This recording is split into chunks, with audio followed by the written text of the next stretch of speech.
Mysteries of Udolpho by Ann Radcliffe. Volume 3, Chapter 6. Reading and musical selections performed by Kara Dahl Russell.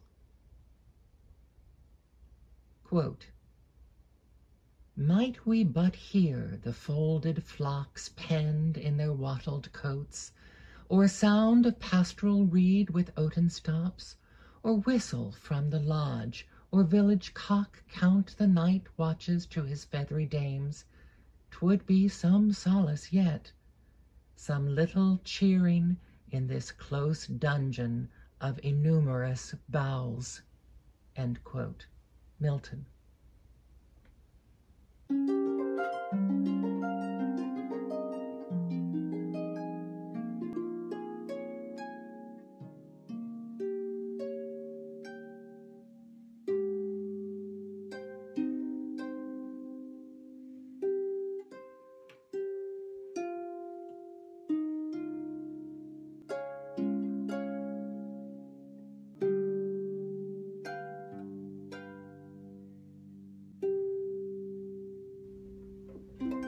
In the morning, Emily was relieved from her fears for Annette, who came at an early hour. "You were fine doings in the castle last night, mademoiselle," said she, as soon as she entered the room. "Fine doings indeed. Were you not frightened, mademoiselle, at not seeing me?" "I was alarmed both on your account and on my own," replied Emily. "What detained you?" I said so, I told him so, but it would not do. It was not my fault, indeed, mademoiselle, for I could not get out. That rogue, Ludovico, locked me up again." "Locked you up?" said Emily with displeasure. "Why do you permit Ludovico to lock you up?" "Holy saints!" exclaimed Annette. "How can I help it? If he will lock the door, mademoiselle, and take away the key, how am I to get out unless I jump through the window? But that I should not mind so much if the casements were not all so high. One can hardly scramble up to them on the inside, and one shall break one's neck, I suppose, going down on the outside. But you know, I dare say, ma'am, what a hurly-burly the castle was in last night. You must have heard some of the uproar." "What were they disputing then?" said Emily. "No, mademoiselle, no fighting, but almost as good, for I believe there was not one of the seigneurs sober, and what is more, not one of the fine ladies sober either." "I thought when I saw them first that all those fine silks and fine veils, why, mademoiselle, their veils were worked with silver, and fine trimmings boded no good. I guessed what they were." "Good God!" exclaimed Emily. "What will become of me?" "Aye, ma'am, Ludovico said much the same thing of me. 'Good God,' said he, 'Annette, what is to become of you if you are to go running around the castle among all these drunken signors?' 'Oh,' says I, 'for that matter, I only want to go to my young lady's chamber, and I have only to go, you know, along the vaulted passage and across the great hall, and up the marble staircase, and along the north gallery, and through the west wing of the castle, and I am in the corridor in a minute.' 'Are you so?' says he, 'and what is to become of you if you meet any of those noble cavaliers on the way?' 'Well,' said I, 'if you think there is danger, then go with me, and guard me. I am never afraid when you are by.' 'What,' says he, 'when I am scarcely recovered of one wound? Shall I put myself in the way of getting another? For if any of the cavaliers meet you, they will fall a-fighting with me directly.' 'No, no,' says he, 'I will cut the way shorter, then through the vaulted passage, and up the marble staircase, and along the north gallery, and through the west wing of the castle, for you shall stay here, Annette. You shall not go to this room tonight. So, with that, I says, Well, well, said Emily impatiently, and anxious to inquire on another subject. So he locked you up? Yes, he did indeed, mademoiselle, notwithstanding all I could say to the contrary. And Katharina and I and he stayed there all night. And in a few minutes after I was not so vexed, for there came Signor Verezi roaring along the passage like a mad bull, and he mistook Ludovico's hall for old Carlo's, so he tried to burst the door open and called for more wine, and that he had drunk all the flasks dry and was dying of thirst. So we were all as still as night, that he might suppose that there was nobody in the room. But the Signor was as cunning as the best of us, and kept calling at the door. "Come forth, my ancient hero," said he. "Here is no enemy at the gate that you need hide yourself. Come forth, my valiant Signor Steward." Just then old Carlo opened his door, and he came with a flask in his hand, for as soon as the Signor saw him, he was as tame as could be, and followed him away as naturally as a dog does a butcher with a piece of meat in his basket. All this I saw through the keyhole. "Well, Annette," says Ludovico jeeringly, "shall I let you out now?" "Oh, no," says I would not." I have some other questions to ask you on another subject, interrupted Emily, quite wearied by this story. Do you know whether there are any prisoners in the castle, and whether they are confined at this end of the edifice? "I was not in the way, mademoiselle," replied Annette, "when the first party came in from the mountains, and the last party is not back yet, so I don't know whether there are any prisoners. But it is expected back tonight or tomorrow, and I shall know then, perhaps." Emily inquired if she had ever heard the servants talk of prisoners. "Ah, mademoiselle," said Annette archly, "now I dare say you are thinking of Monsieur Valancourt, and that he may have come among the armies which, they say, are come from our country to fight against this state, and that he has met with some of our people and is taken captive. Oh, Lord, how glad I should be if it was so!" "Would you indeed be glad?" said Emily in a tone of mournful reproach. "To be sure I should, ma'am," replied Annette. "And would not you be glad, too, to see Signor Valancourt? I don't know any chevalier I like better. I have a great regard for the Signor, truly." "Your regard for him cannot be doubted," said Emily, "since you wish to see him a prisoner." "Oh, well, no, mademoiselle, not a prisoner either, but one must be glad to see him, you know, and it was only the other night I dreamt I saw him drive into the castle yard, all in a coach and six, and dressed out with a laced coat and a sword like a lord as he is." Emily could not forbear smiling at Annette's ideas of Valancourt, and repeated her enquiry whether she had heard the servants talk of prisoners. "No, mademoiselle," replied she, "never. And lately they have done nothing but talk of the apparition that has been walking about of a night on the ramparts, and that frightened the sentinels into fits. It came among them like a flash of fire, they say, and they all fell down in a row till they came to themselves again, and then it was gone, and nothing to be seen but the old castle walls. So they helped one another up again as fast as they could.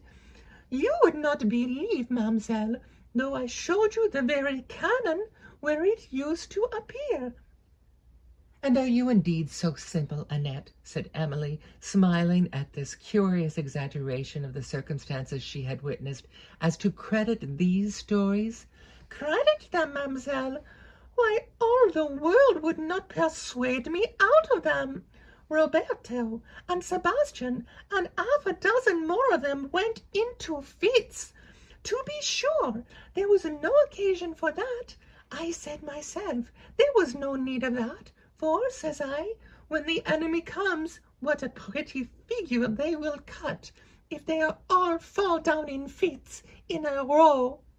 The enemy won't be so civil, perhaps, as to walk off like the ghost, and leave them to help one another up, but will fall to, cutting and slashing, till he makes all rise up dead men.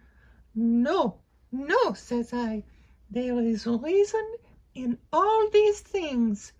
Though I might have fallen down in a fit, that was no rule for them, being because it is no business of mine to look gruff and fight battles."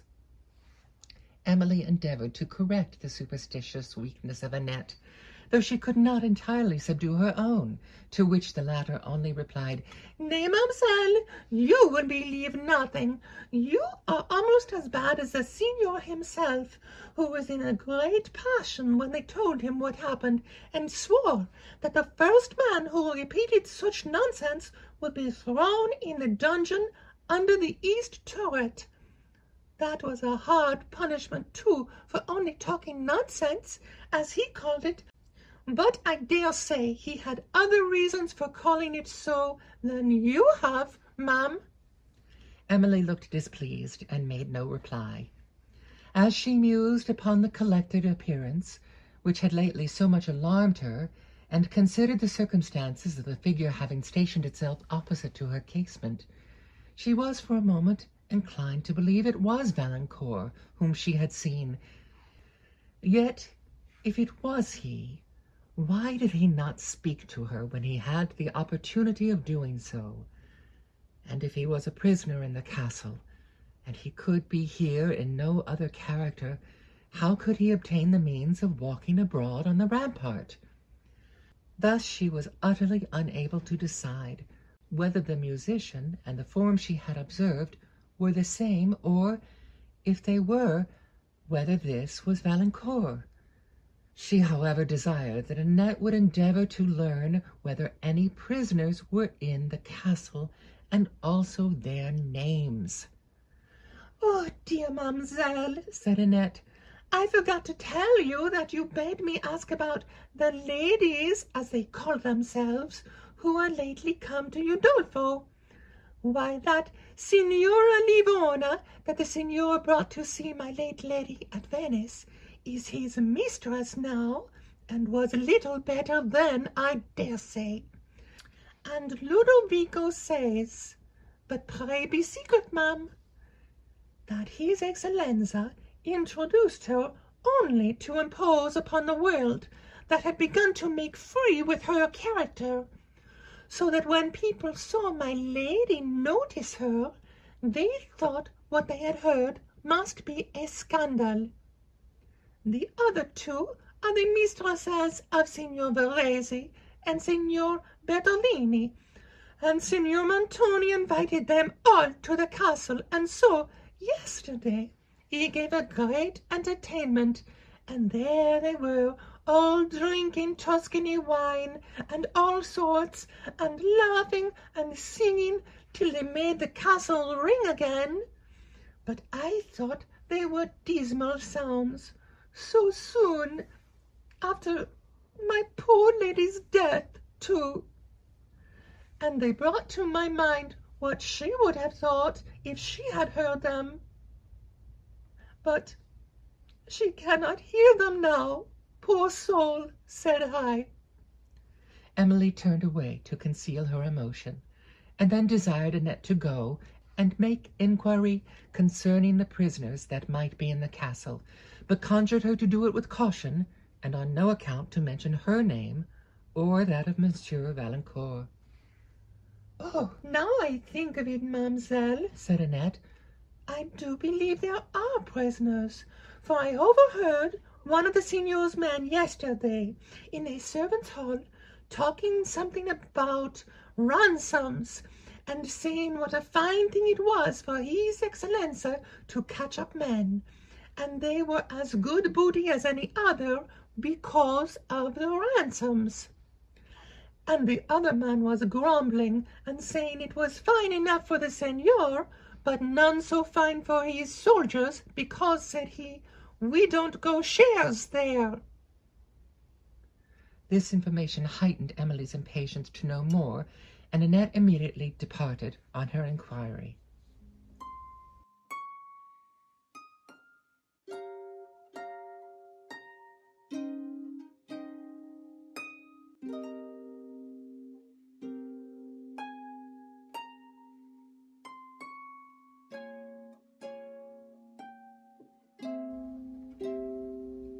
The late resolution of Emily to resign her estates to Montoni now gave way to new considerations. The possibility that Valancourt was near her revived her fortitude, and she determined to brave the threatened vengeance, at least till she could be assured whether he was really in the castle.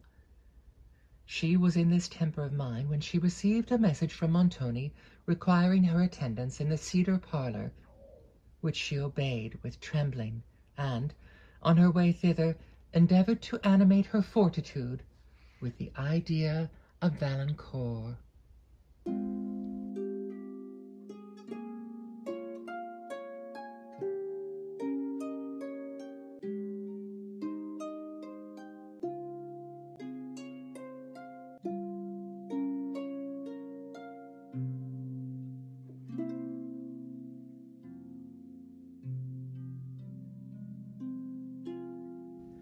Montoni was alone.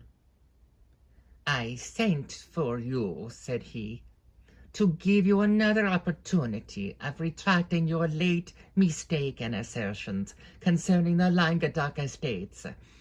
I will condescend to advise where I may command. If you are really deluded by an opinion that you have any right to these estates, at least do not persist in the error, an error which you may perceive too late has been fatal to you. Dare my resentment no further, but sign the papers." "If I have no right in these estates, sir," said Emily, "of what service can it be to you that I should sign any papers concerning them? If the lands are yours by law, you certainly may possess them without my interference or my consent." "I will have no more argument," said Montoni, with a look that made her tremble. "What had I but trouble to expect when I condescended to reason with a baby? But I will be trifled with no longer. Let the recollection of your aunt's sufferings in consequence of her folly and obstinacy teach you a lesson.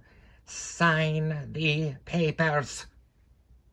Emily's resolution was for a moment awed. She shrunk at the recollections he revived, and from the vengeance he threatened.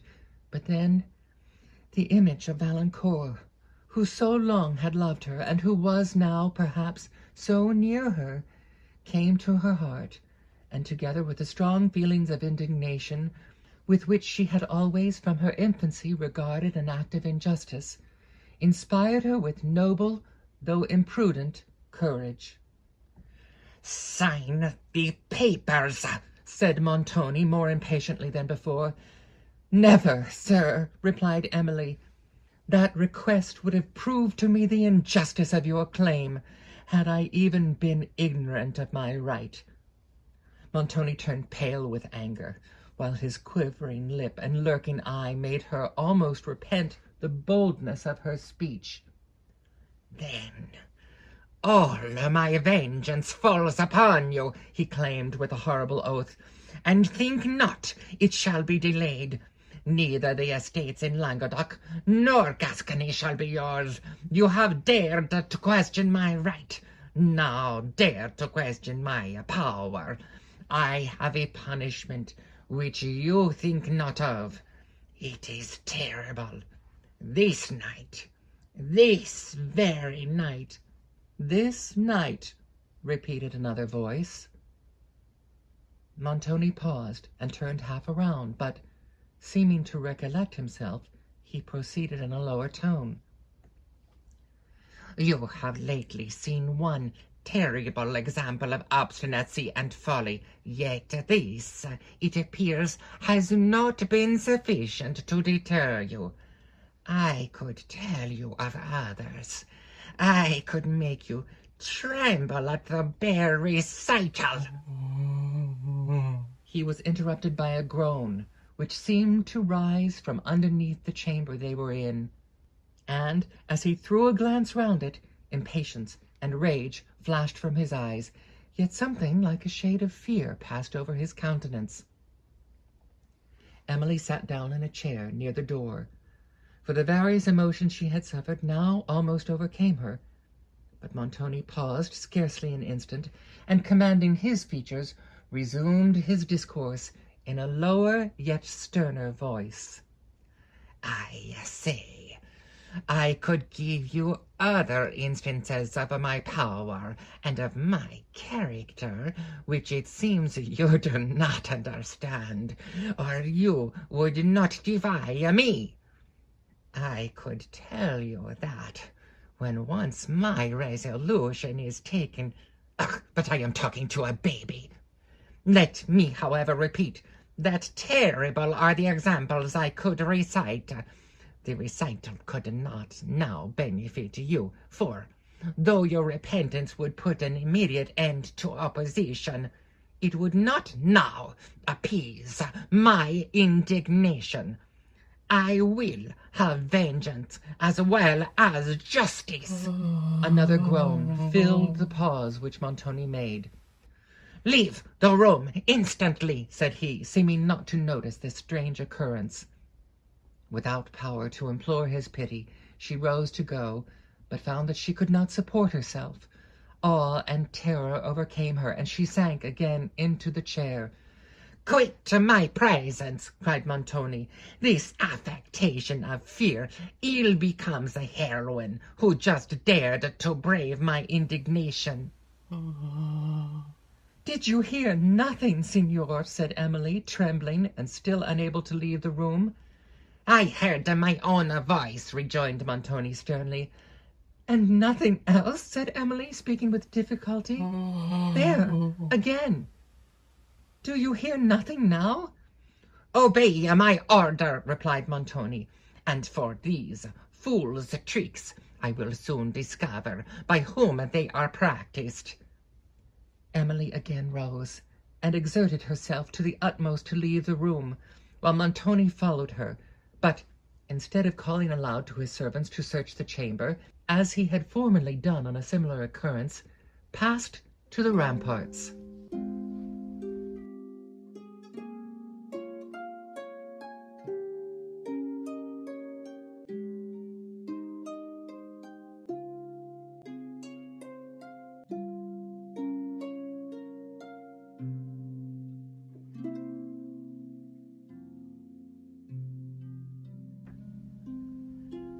As, in her way to the corridor, she rested for a moment in an open casement, Emily saw a party of Montoni's troops winding down a distant mountain, whom she noticed no further than as they brought to her mind the wretched prisoners they were, perhaps, bringing to the castle. At length, having reached her apartment, she threw herself upon the couch, overcome with the new horrors of her situation. Her thoughts lost in tumult and perplexity, she could neither repent of nor approve her late conduct. She could only remember that she was in the power of a man who had no principle of action but his will, and the astonishment and terrors of superstition which had, for a moment, so strongly assailed her, now yielded to those of reason.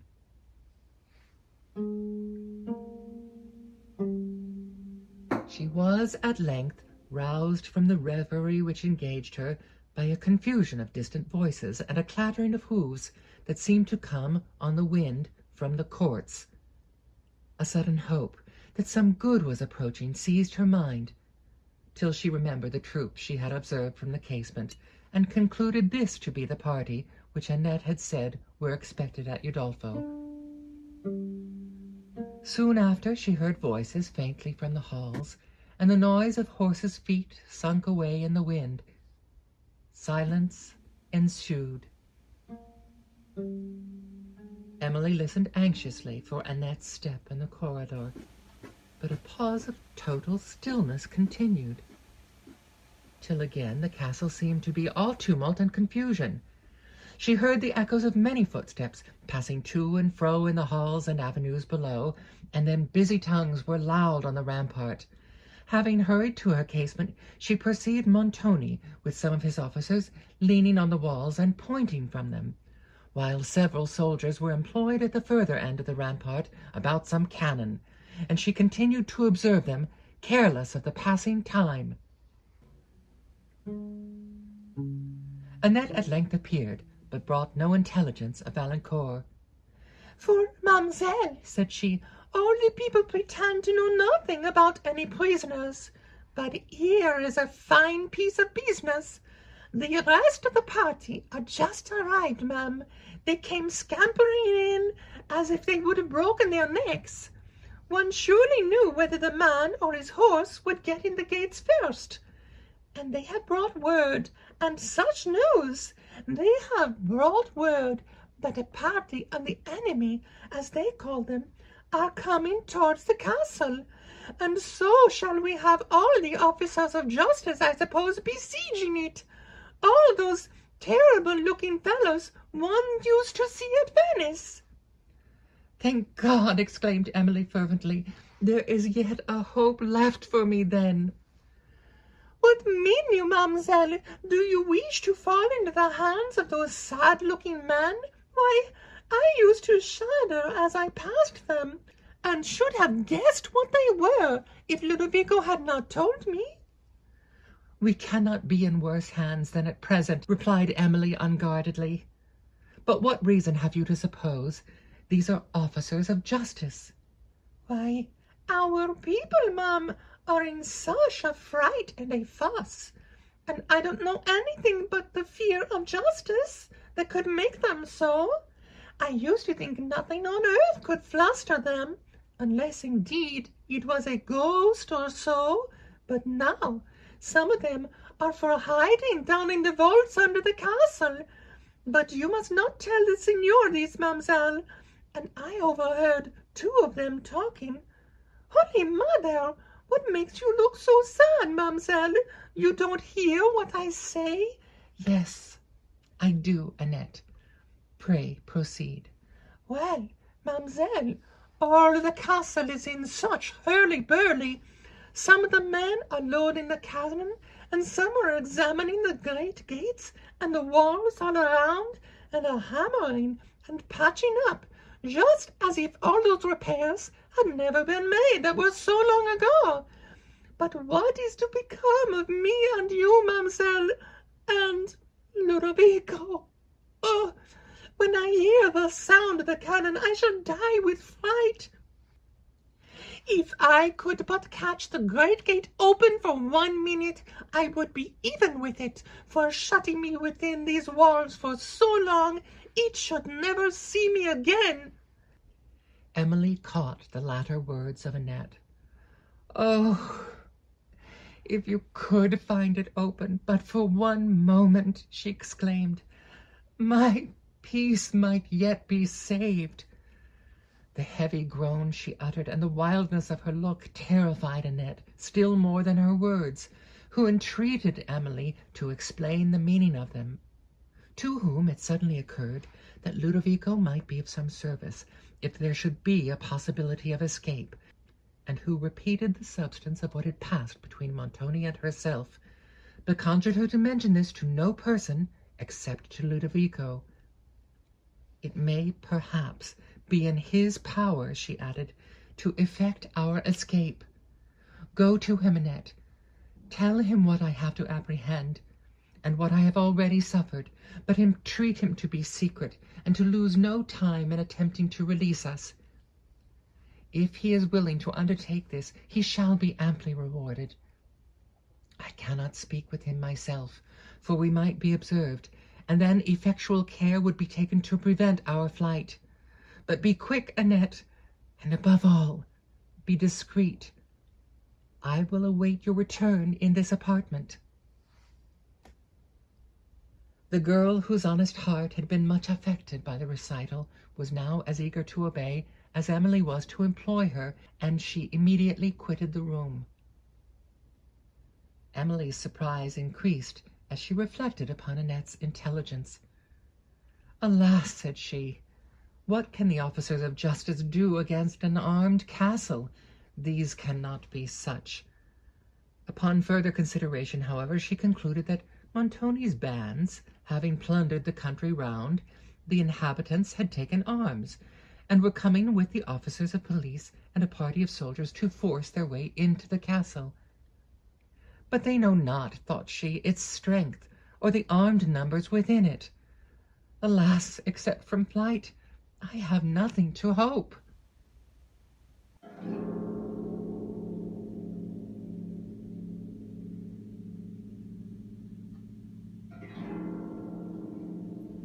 Montoni, though not precisely what Emily apprehended him to be, a captain of banditti, had employed his troops in enterprises not less daring nor less atrocious than such a character would have undertaken.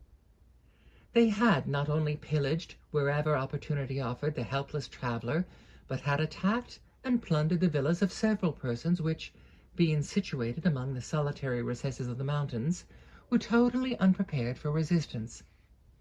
In these expeditions the commanders of the party did not appear, and the men, partly disguised, had sometimes been mistaken for common robbers, and at others for bands of the foreign enemy who at that period invaded the country.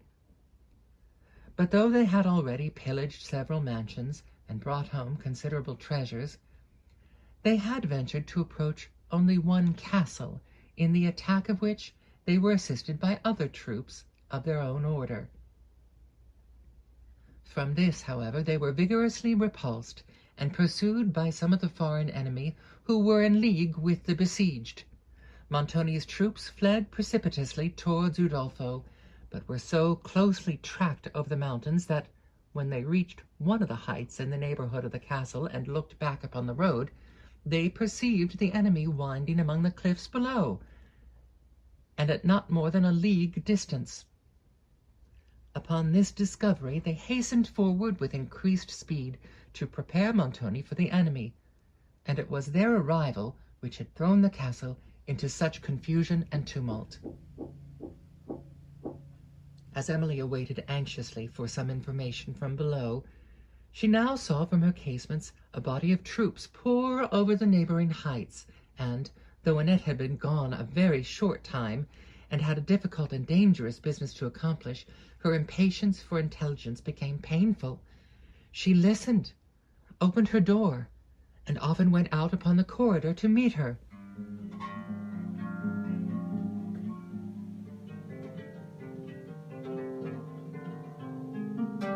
At length she heard a footstep approach her chamber, and, on opening the door, saw not Annette, but old Carlo. New fears rushed upon her mind. He said he came from the Signor, who had ordered him to inform her that she must be ready to depart from Udolpho immediately, for that the castle was about to be besieged, and that mules were preparing to convey her with her guides to a place of safety. "Of safety!" exclaimed Emily thoughtlessly. "Has then the Signor so much consideration for me?" Carlo looked upon the ground and made no reply. 1,000 opposite emotions agitated Emily successively as she listened to old Carlo. Those of joy, grief, distrust, and apprehension appeared and vanished from her mind with the quickness of lightning. One moment it seemed impossible that Montoni could take this measure merely for her preservation, and so very strange was his sending her from the castle at all.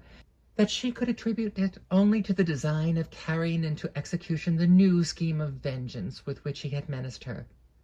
In the next instant it appeared so desirable to quit the castle under any circumstances that she could not but rejoice in the prospect, believing that change must be for the better, till she remembered the probability of Valancourt being detained in it, when sorrow and regret usurped her mind, and she wished much more fervently than she had yet done that it might not be his voice which she had heard.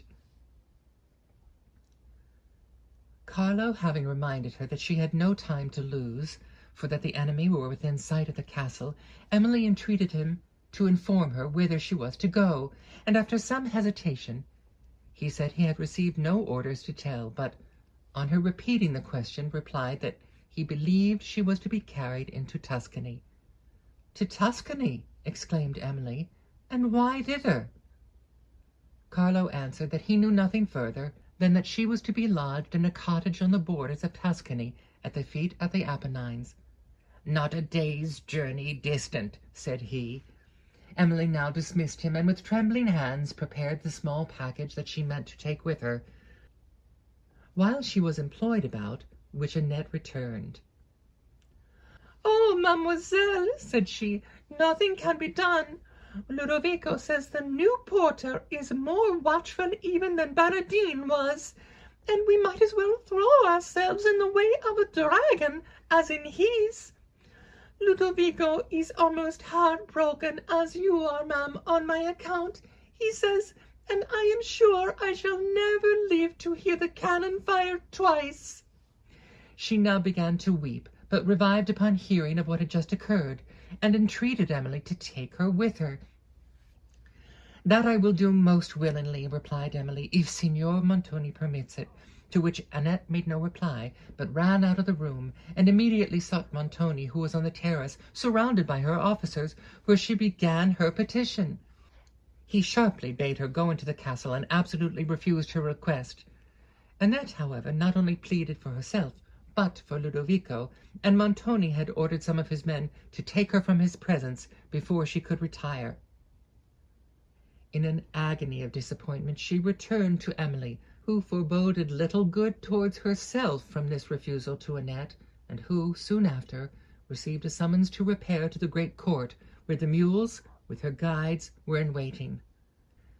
Emily here tried in vain to soothe the weeping Annette, who persisted in saying that she would never see her dear young lady again, a fear which her mistress secretly thought too well justified, but which she endeavoured to restrain, while, with apparent composure, she bade this affectionate servant farewell. Annette, however, followed to the courts, which were now thronged with people busy in preparation for the enemy, and, having seen her mount her mule and depart with her attendants through the portal, turned into the castle and wept again.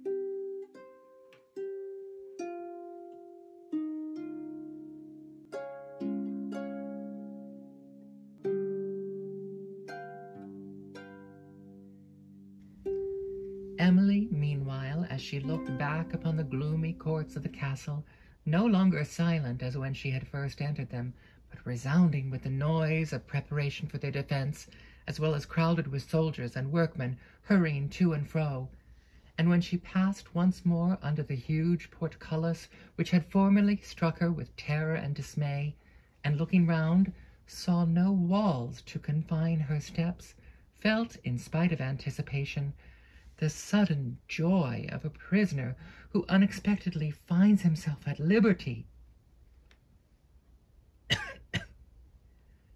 This emotion would not suffer her now to look impartially on the dangers that awaited her without, on mountains infested by hostile parties who seized every opportunity for plunder, and on a journey commenced under the guidance of men whose countenances certainly did not speak favorably for their dispositions. In the present moments she could only rejoice that she was liberated from these walls which she had entered with such dismal forebodings, and, remembering the superstitious presentiment which had seized her, she could now smile at the impression it had made upon her mind. As she gazed with these emotions upon the turrets of the castle rising high over the woods among which she wound, the stranger whom she believed to be confined there returned to her remembrance, and anxiety and apprehension, lest he should be Valancourt, again passed like a cloud upon her joy. She recollected every circumstance concerning this unknown person since the night when she had first heard him play the song of her native province, circumstances which she had so often recollected and compared before, without extracting from them anything like conviction, and which still only prompted her to believe that Valancourt was a prisoner at Udolpho. It was possible, however, that the men who were her conductors might afford her information on this subject, but fearing to question them immediately, lest they should be unwilling to discover any circumstance to her in the presence of each other, she watched for an opportunity of speaking with them separately.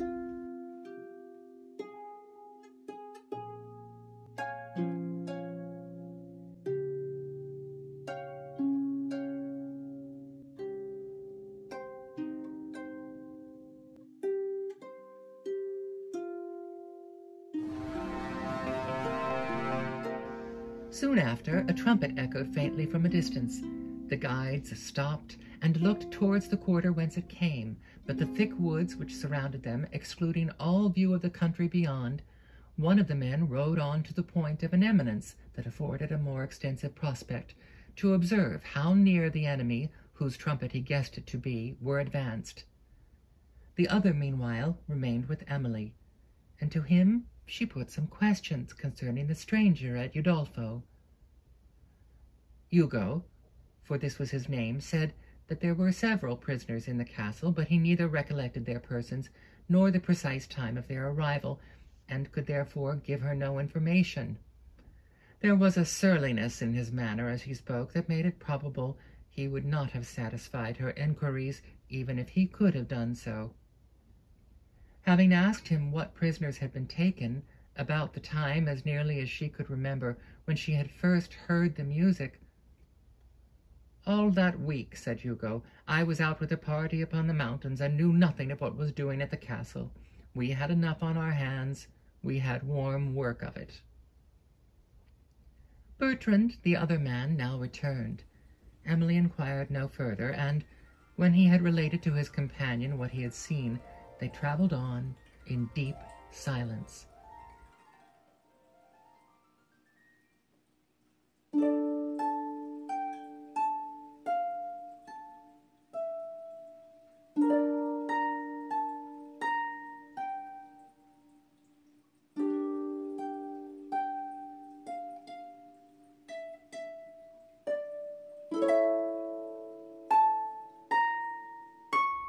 While Emily often caught between the opening woods partial glimpses of the castle above, the west towers whose battlements were now crowded with archers, and the ramparts below where soldiers were seen hurrying along, or busy upon the walls preparing the cannon.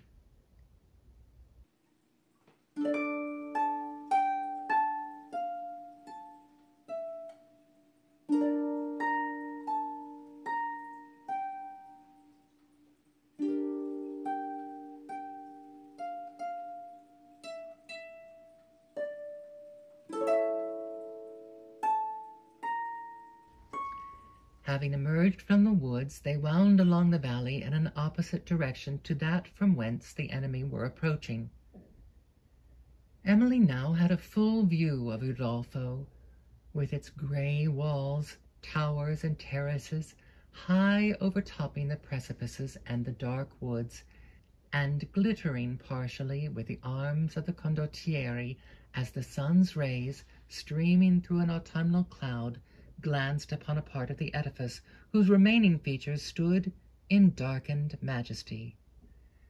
She continued to gaze through her tears upon walls that, perhaps, confined Valancourt, and which now, as the cloud floated away, were lighted up with sudden splendor, and then as suddenly were shrouded in gloom, while the passing gleam fell on the wood-tops below, and heightened the first tints of autumn that had begun to steal upon the foliage.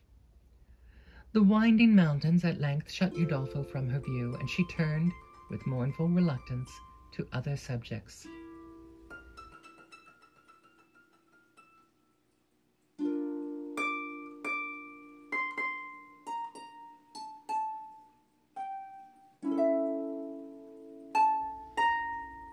The melancholy sighing of the wind among the pines that waved high over the steeps, and the distant thunder of a torrent assisted her musings, and conspired with the wild scenery around to diffuse over her mind emotions solemn, yet not unpleasing, but which were soon interrupted by the distant roar of a cannon, echoing among the mountains. The sounds rolled along the wind and were repeated in faint and fainter reverberation till they sunk in sullen murmurs. This was a signal that the enemy had reached the castle, and fear for Valancourt again tormented Emily. She turned her anxious eyes towards that part of the country where the edifice stood, but the intervening heights concealed it from her view. Still, however, she saw the tall head of a mountain which immediately fronted her late chamber, and on this she fixed her gaze, as if it could have told her of all that was passing in the scene it overlooked. The guides twice reminded her that she was losing time and that they had far to go before she could turn from this interesting object, and, even when she again moved onward, she often sent a look back, till only its blue point, brightening in a gleam of sunshine, appeared peeping over the mountains. The sound of the cannon affected Hugo, as the blast of the trumpet does a war horse. It called forth all the fire of his nature. He was impatient to be in the midst of the fight, and uttered frequent execrations against Montoni for having sent him to a distance. The feelings of his comrades seemed to be very opposite, and adapted rather to the cruelties than to the dangers of war.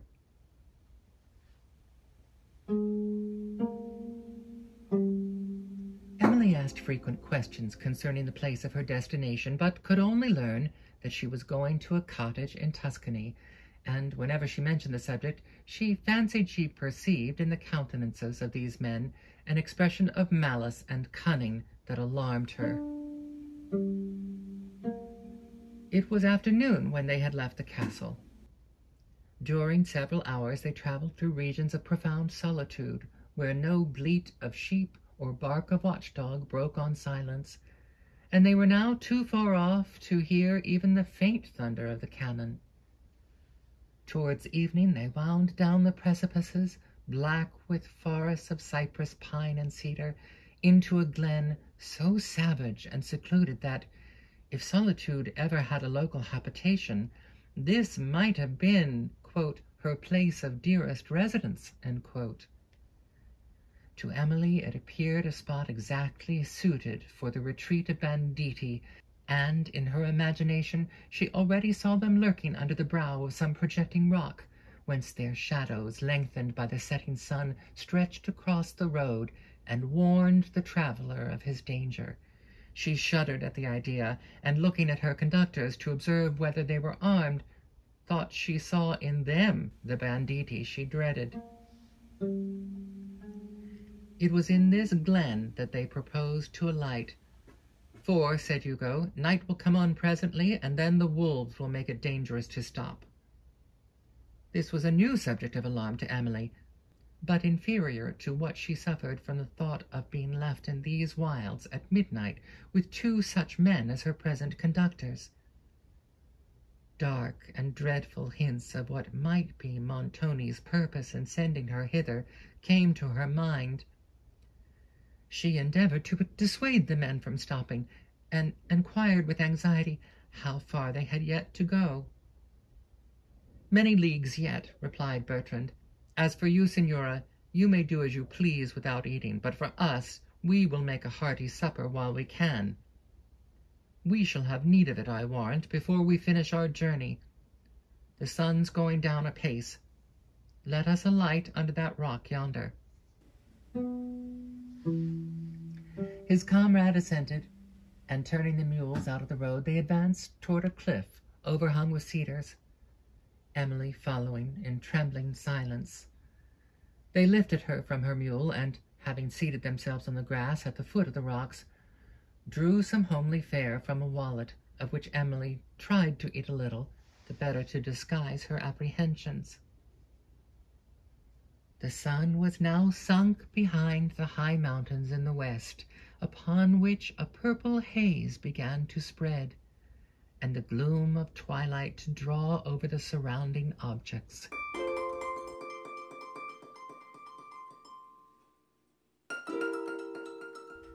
To the low and sullen murmur of the breeze passing among the woods, she no longer listened with any degree of pleasure, for it conspired with the wildness of the scene and of the evening hour to depress her spirits. Suspense had so much increased her anxiety as to the prisoner of Udolpho that, finding it impracticable to speak alone with Bertrand on the subject, she renewed her questions in the presence of Hugo, but he either was or pretended to be entirely ignorant concerning the stranger.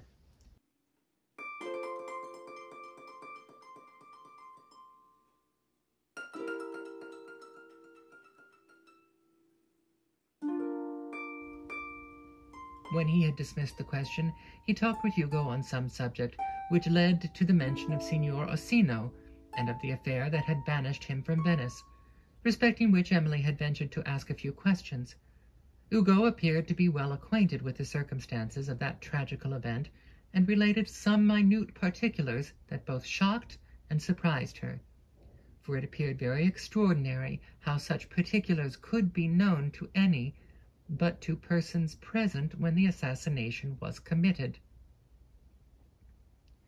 He was of rank, said Bertrand, or the state would not have troubled itself to inquire after his assassins. The signor has been lucky hitherto. This is not the first affair of the kind he has had upon his hands, and to be sure, when a gentleman has no other way of getting redress, why, he must take this. Ay, said Hugo, and why is not this as good as another? This is the way to have justice done at once, without more ado. If you go to law, you must stay till the judges please, and may lose your cause at last. Why, the best way, then, is to make sure of your right while you can, and execute justice yourself. Yes, yes, rejoined Bertrand. If you wait till justice is done you, you may stay long enough.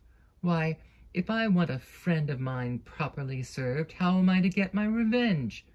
10 to 1 they will tell me he is in the right, or I am in the wrong.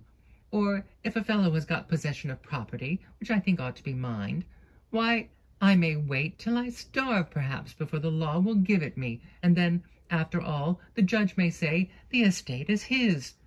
What is to be done, then? Why, the case is plain enough. I must take it at last. Emily's horror at this conversation was heightened by a suspicion that the latter part of it was pointed against herself, and that these men had been commissioned by Montoni to execute a similar kind of justice in his cause. But I was speaking of Signor Orsino, resumed Bertrand. He is one of those who love to do justice at once. I remember about 10 years ago the signor had a quarrel with a cavaliero of Milan. The story was told me then, and it is still fresh in my head. They quarreled about a lady that the signor liked, and she was perverse enough to prefer the gentleman of Milan, and even carried her whim so far as to marry him. This provoked the signor, as well it might, for he had tried to talk reason to her a long while, and used to send people to serenade her under her windows of a night, and used to make verses about her, and would swear she was the handsomest lady in Milan. But all would not do. Nothing would bring her to reason, and, as I said, she went so far at last as to marry this other cavaliero. This made the signor wrath with a vengeance. He resolved to be even with her, though, and he watched his opportunity and did not wait long, for soon after the marriage they set out for Padua, nothing doubting, I warrant, of what was preparing for them. The cavaliero thought, to be sure, he was to be called to no account, but was to go off triumphant. But he was soon made to know another sort of story. What then? The lady had promised to have Signor Orsino, said Hugo. Promised? No, replied Bertrand. She had not wit enough even to tell him she liked him, as I heard, but to the contrary, for she used to say from the first that she never meant to have him, and this was what provoked the signor so, and with good reason, for who likes to be told that he is disagreeable? And this was sane as good. It was enough to tell him this. She need not have gone and married another. What? She married, then, on purpose to plague the signor? Said Hugo. I don't know as for that, replied Bertrand. They said, indeed, that she had a regard for the other gentleman a great while, but that is nothing to the purpose. She should not have married him, and then the signor would not have been so much provoked. She might have expected what was to follow. It was not to be supposed that he would bear her ill usage tamely, and she might think herself for what happened. But as I said, they set out for Padua, she and her husband, and the road lay over some barren mountains like these. This suited the signor's purpose well. He watched the time of their departure and sent his men after them with directions what to do. They kept their distance till they saw their opportunity, and this did not happen till the second day's journey, when, the gentleman having sent his servants forward to the next town, maybe to have horses in readiness, the signor's men quickened their pace and overtook the carriage in a hollow between two mountains, where the woods prevented the servants from seeing what passed, though they were then not far off. When we came up, we fired our tromboni, but missed. Emily turned pale at these words, and then hoped she had mistaken them, while Bertrand proceeded. The gentleman fired again, but he was soon made to alight, and it was as he turned to call his people that he was struck. It was the most dexterous feat you ever saw. He was struck in the back with 3 stilettos at once. He fell and was dispatched in a minute, but the lady escaped, for the servants had heard firing and came up before she could be taken care of. Bertrand, said the signor, when his men returned. Bertrand, exclaimed Emily, pale with horror, on whom not a syllable of the narrative had been lost. Bertrand, did I say? Rejoined the man with some confusion. No, Giovanni. But I forgot where I was. Bertrand, said the signor. Bertrand again, said Emily in a faltering voice. Why do you repeat that name? Bertrand swore. What signifies it? He proceeded. What the man was called, Bertrand or Giovanni or Roberto. It's all one for that. You have put me out twice with that question. Bertrand or Giovanni, or what you will. Bertrand, said the signor. If your comrades had done their duty as well as you, I should not have lost the lady. Go, my honest fellow, and be happy with this. He gave him a purse of gold, and little enough, too, considering the service he had done him. Aye, said Hugo, little enough, little enough. Emily now breathed with difficulty, and could scarcely support herself. When first she saw these men, their appearance and their connection with Montoni had been sufficient to impress her with distrust, but now, when one of them had betrayed himself to be a murderer, and she saw herself at the approach of night under his guidance among wild and solitary mountains, and going she scarcely knew whither, the most agonizing terror seized her, which was the less supportable from the necessity she found herself under concealing all symptoms of it from her companions. Reflecting on the character and the menaces of Montoni, it appeared not improbable that he had delivered her to them for the purpose of having her murdered, and of thus securing to himself, without further opposition or delay, the estates for which he had so long and so desperately contended. Yet, if this were his design, there appeared no necessity for sending her to such a distance from the castle, for if any dread of discovery had made him unwilling to perpetrate the deed there, a much nearer place might have sufficed for the purpose of concealment. These considerations, however, did not immediately occur to Emily, with whom so many circumstances conspired to rouse terror that she had no power to oppose it, or to inquire coolly into its grounds. And if she had done so, still there were many appearances which would too well have justified her most terrible apprehensions. She did not now dare to speak to her conductors, at the sound of whose voices she trembled. And when, now and then, she stole a glance at them, their countenances, seen imperfectly through the gloom of evening, served to confirm her fears.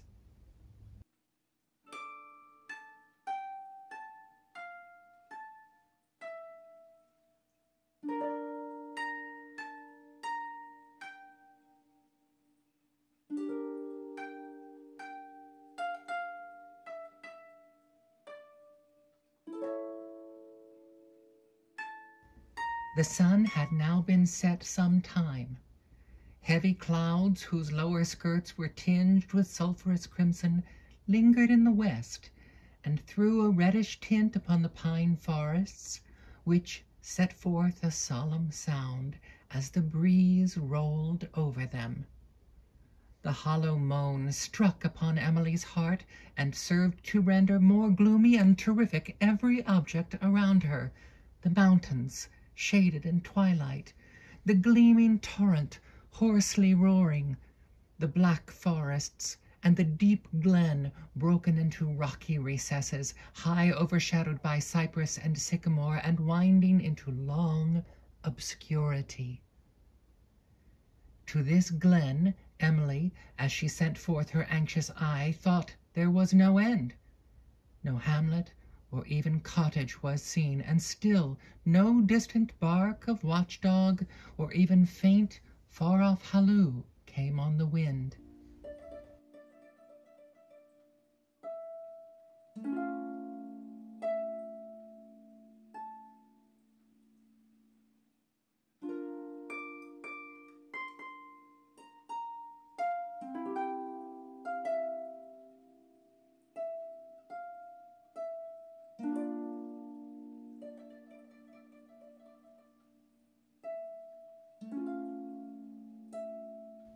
In a tremulous voice, she now ventured to remind the guides that it was growing late, and to ask again how far they had to go. But they were too much occupied by their own discourse to attend to her question, which she forbore to repeat, lest it should provoke a surly answer. Having, however, soon after finished their supper, the men collected the fragments into their wallet and proceeded along this winding glen in gloomy silence, while Emily again mused upon her own situation and concerning the motives of Montoni for involving her in it. That it was for some evil purpose towards herself she could not doubt, and it seemed that, if he did not intend to destroy her with a view of immediately seizing her estates, he meant to reserve her a while in concealment for some more terrible design, for one that might equally gratify his avarice and still more his deep revenge. At this moment, remembering Signor Brocchio and his behavior in the corridor a few preceding nights, the latter supposition, horrible as it was, strengthened in her belief.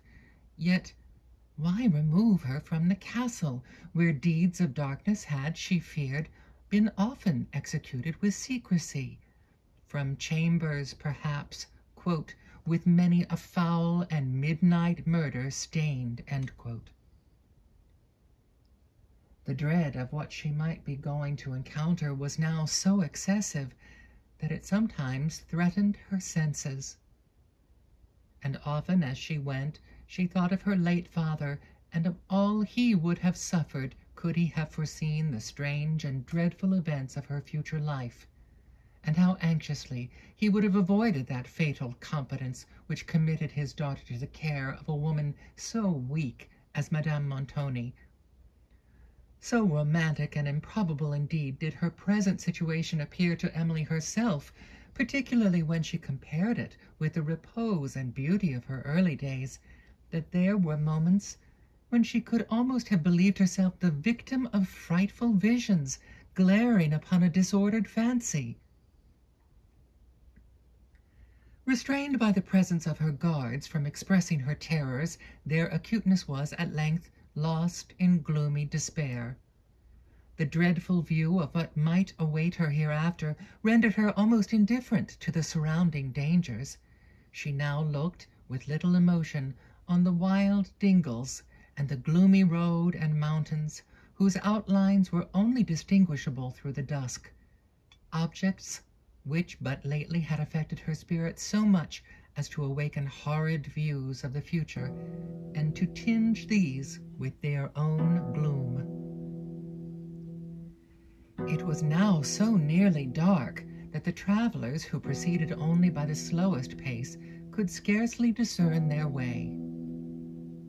The clouds, which seemed charged with thunder, passed slowly along the heavens, showing at intervals the trembling stars, while the groves of cypress and sycamore that overhung the rocks waved high in the breeze as it swept over the glen and then rushed among the distant woods. Emily shivered as it passed. "Where is the torch?" said Hugo. "It grows dark." "Not so dark yet," replied Bertrand, "but we may find our way, and 'tis best not light the torch before we can help, for it may betray us if any straggling party of the enemy is abroad." Hugo muttered something which Emily did not understand, and they proceeded in darkness, while she almost wished that the enemy might discover them, for from change there was something to hope, since she could scarcely imagine any situation more dreadful than her present one. As they moved along slowly, her attention was surprised by a thin tapering flame that appeared by fits at the point of the pike which Bertrand carried, resembling what she had observed on the lance of the sentinel the night Madame Montoni died, and which he had said was an omen. The event immediately following it appeared to justify the assertion, and a superstitious impression had remained on Emily's mind, which the present appearance confirmed. She thought it was an omen of her own fate, and watched it successively vanish and return in gloomy silence, which was at length interrupted by Bertrand. "Let us light the torch," said he, "and get under shelter of the woods. A storm is coming on. Look at my lance." He held it forth, with the flame tapering at its point. Parentheses. Note. See the Abbé Berthelon on electricity. End quote. End parentheses. "Aye," said Hugo, "you are not one of those that believes in omens. We have left the cowards at the castle who would turn pale at such a sight. I have often seen it before a thunderstorm. It is an omen of that, and one is coming now, sure enough. The clouds flash fast already." Emily was relieved by this conversation from some of the terrors of superstition, but those of reason increased as, waiting while Hugo searched for a flint to strike fire, she watched the pale lightning gleam over the woods they were about to enter and illumine the harsh countenances of her companions. Hugo could not find a flint, and Bertrand became impatient, for the thunder sounded hollowly at a distance, and the lightning was more frequent. Sometimes it revealed the nearer recesses of the woods, or, displaying some opening in their summits, illumined the ground beneath with partial splendor, the thick foliage of the trees preserving the surrounding scene in deep shadow. At length Hugo found a flint, and the torch was lighted. The men then dismounted, and, having assisted Emily, led the mules towards the woods that skirted the glen on the left, over broken ground, frequently interrupted with brushwood and wild plants, which she was often obliged to make a circuit to avoid. She could not approach these woods without experiencing keener sense of her danger. Their deep silence, except when the wind swept among their branches, and impenetrable glooms shown partially by the sudden flash and then by the red glare of the torch, which served only to make darkness visible, were circumstances that contributed to renew all her most terrible apprehensions. She thought, too, at this moment, the countenances of her conductors displayed more than their usual fierceness, mingled with a kind of lurking exultation, which they seemed endeavoring to disguise. To her affrighted fancy it occurred that they were leading her into these woods to complete the will of Montoni by her murder.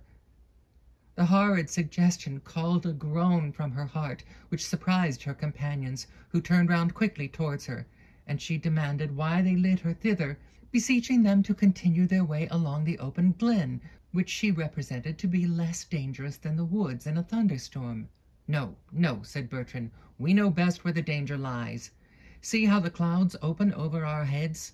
Besides, we can glide under the cover of the woods with less hazard of being seen, should any of the enemy be wandering this way. By holy St. Peter and all the rest of them, I've as stout a heart as the best, as many a poor devil could tell if he were alive again. But what can we do against numbers?" "What are you whining about?" said Hugo contemptuously. "Who fears numbers? Let them come. Though they were as many as the signor's castle could hold, I would show the knaves what fighting is. For you, I would lay you quietly in a dry ditch where you might peep out and see me put the rogues to flight. Who talks of fear?" Bertrand replied with a horrible oath that he did not like such jesting, and a violent altercation ensued, which was, at length, silenced by the thunder, whose deep volley was heard afar, rolling onward till it burst over their heads in sounds that seemed to shake the earth to its center. The ruffians paused and looked upon one another. Between the boles of the trees the blue lightning flashed and quivered along the ground, while, as Emily looked under the boughs, the mountains beyond frequently appeared to be clothed in livid flame. At this moment, perhaps, she felt less fear of the storm than did either of her companions, for other terrors occupied her mind. The men now rested under an enormous chestnut tree, and fixed their pikes in the ground at some distance, on the iron points of which Emily repeatedly observed the lightning play and then glide down them into the earth. "I would we were well in the signor's castle," said Bertrand. "I know not why he should send us on this business. Hark how it rattles above there. I could almost find it in my heart to turn priest and pray. Hugo, hast got a rosary?" "No," replied Hugo. "I leave it to cowards like thee to carry rosaries. I carry a sword." "And much good may it do thee in fighting against the storm," said Bertrand. Another peal, which was reverberated in tremendous echoes among the mountains, silenced them for a moment. As it rolled away, Hugo proposed going on. "We are only losing time here," said he, "for the thick boughs of the woods will shelter us as well as this chestnut tree." They again led the mules forward between the boles of the trees and over pathless grass that concealed their high knotted roots. The rising wind was now heard contending with the thunder as it rushed furiously along the branches above and brightened the red flame of the torch, which threw a stronger light forward amongst the woods and showed their gloomy recesses to be suitable resorts for the wolves of which Hugo had formerly spoken. At length the strength of the wind seemed to drive the storm before it, for the thunder rolled away into the distance and was only faintly heard. After traveling through the woods for nearly an hour, during which the elements seemed to have returned to repose, the travelers, gradually ascending from the glen, found themselves upon the open brow of a mountain, with a wide valley extending in misty moonlight at their feet, and above, the blue sky, trembling through the few thin clouds that lingered after the storm and were sinking slowly to the verge of the horizon.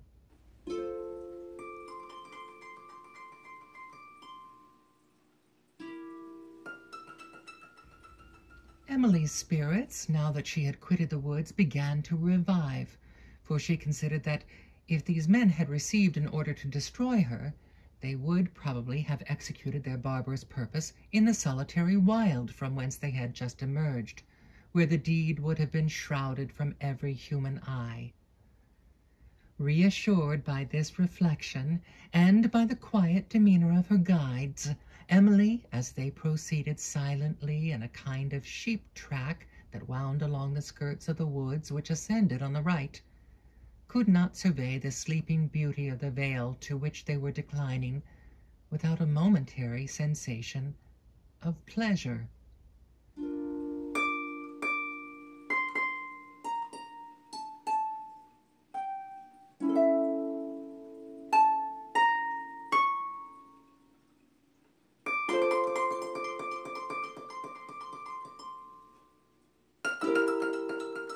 It seemed varied with woods, pastures, and sloping grounds, and was screened to the north and the east by an amphitheatre of the Apennines, whose outline on the horizon was here broken into varied and elegant forms. To the west and the south, the landscape extended indistinctly into the lowlands of Tuscany.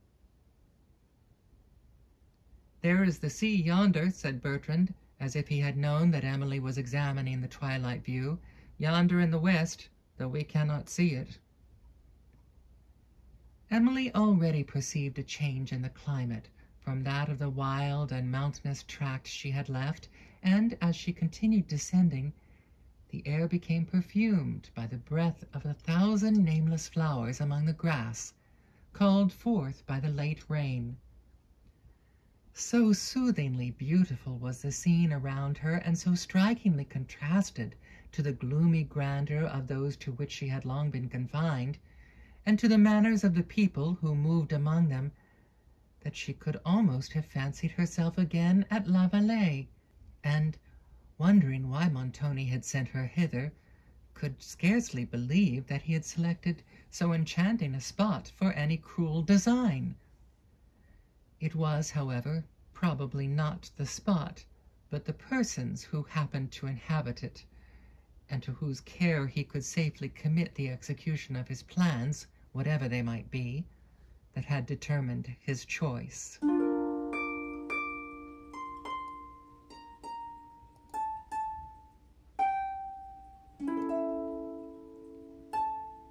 She now ventured again to inquire whether they were near the place of their destination, and was answered by Hugo that they had not far to go.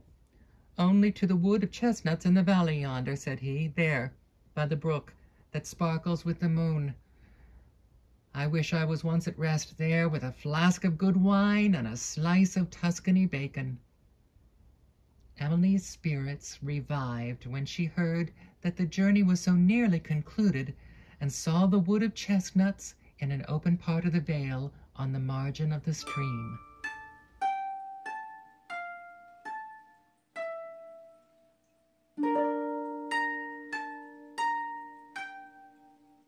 In a short time they reached the entrance of the wood, and perceived between the twinkling leaves a light streaming from a distant cottage window.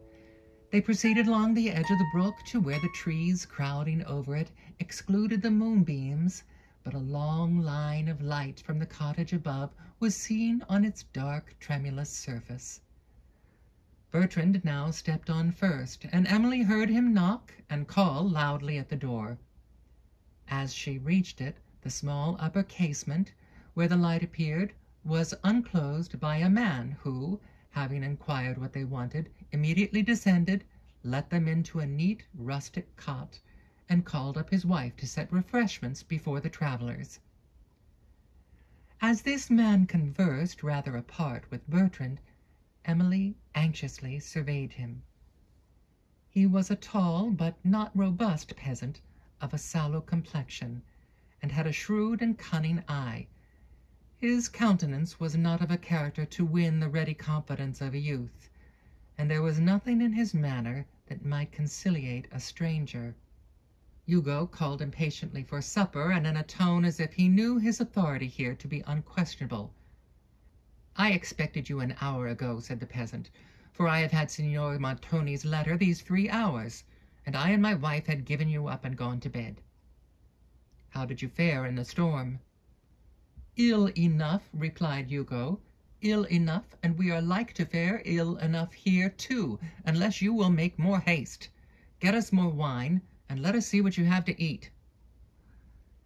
The peasant placed before them all that his cottage afforded: ham, wine, figs, and grapes of such size and flavor as Emily had seldom tasted. After taking refreshment, she was shown by the peasant's wife to her little bedchamber, where she asked some questions concerning Montoni, to which the woman, whose name was Dorina, gave reserved answers, pretending ignorance of his Excellence's intention in sending Emily hither, but acknowledging that her husband had been apprised of the circumstance. Perceiving that she could obtain no intelligence concerning her destination, Emily dismissed Dorina and retired to repose.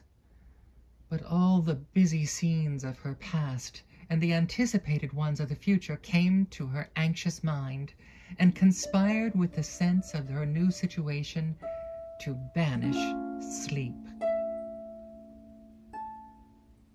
End of Volume 3, Chapter 6. Reading and musical selections performed by Kara Dahl Russell. If you're enjoying this reading of the Mysteries of Udolpho, I hope you'll consider making a donation.